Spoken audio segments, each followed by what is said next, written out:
doing. But yeah, so I think you weren't given the morning opening. Yeah. But so a couple of issues she was raising as an urban woman from Los Angeles, or originally from I think Louisiana and not Texas, maybe not urban places. But the issues in our country, equity and policy.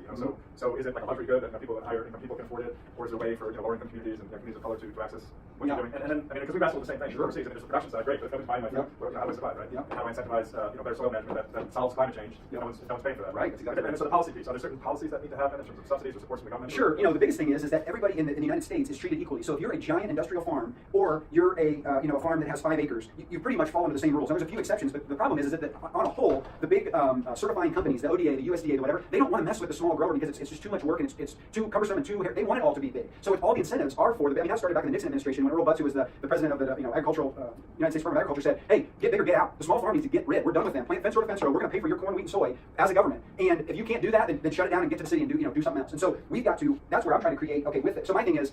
As kind of a railer against the man, I guess you would call it, like, okay, you're going to do that, then I'm going to build my own food system right underneath your nose, and I'm going to create something that I've got buy-in with. And what that does then is it allows us to go backwards to places that can't, because if the question always is who's going to pay for it. Listen, the food that's being grown the right way, it doesn't cost the same amount as it does to grow it on a massive scale and sell it in Walmart. And so if no one's going to pay for that food, then the grower's not going to grow it. And so I tell the grower, listen, what do you have to get out of it with me to make it worth your time and effort? Because let me be the one then to go get it out of the consumer. So unfortunately, my core demographic, it's embarrassing to even say it, it's a 38-year-old white woman with 2 kids, a dual income over $100,000, and at least a master's degree, but maybe even working on more in terms of their education. That's who's paying for my company to be able to run. Now what I do is, I Robin Hood it, right, in my opinion. I'm taking that, and I'm giving them the best product available. It's not like I'm saying, well, here, I'm hoodwinking you and giving you garbage I bought at Walmart, but then I'm taking that and working it backwards into public school systems that can't afford to put real food on the table, and so they've got 80 cents a kid to be able to spend on food. I'm putting it back into areas like Whitehall, which would be one of the lower income areas in Columbus, who want to have access to this food, but are a food desert and don't have access to it. So I use the money that I'm making here to be able to feed it backwards into some of the communities that wouldn't be able to do it otherwise, and then they've got small programs through their public school system or through their public health department that they might be able to come up with a little bit of money to do a match. Hey, you have $10. Let's say that the box costs 20 or whatever it is that I'm selling costs 20. You got 10 as a public health system for Franklin County or Knox County or whatever. I'll match, and it's a I don't even know what it'd be. Michelle Obama's something whatever, and so they're able to then come in and kind of work so that you have to pay something, but it is I'm still able to pay full price to the grower. So it's not like I got to go back to the grower and say, hey, we can feed a bunch more people. They just can't afford it. Can we